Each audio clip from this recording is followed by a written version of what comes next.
What are good road trip games? That's a good question. It's interesting when we go on road trips.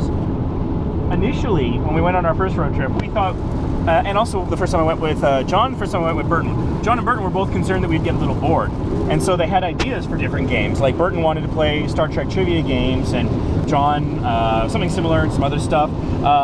There's also you're getting really close there. There's also an old road trip tradition that predates Vacation Impossible. Is called license plate bingo, where if you plan ahead, you make a little bingo card, but it's not a normal size because you want all 50 states. And so then you try to see if you can see license plates on other vehicles from all 50 American states, assuming you're driving through the US. It would be harder to win driving through Canada. You'll still see some, but getting a bingo would be harder. But we've really found that over the years, you don't really need road trip games to have fun on a road trip. You see amazing things, you listen to music, you can download and listen to a podcast like the Vacation Impossible podcast at vacationimpossible.podbean.com. Or one thing that John and I used to do way back in the day is we would download Star Trek audiobooks.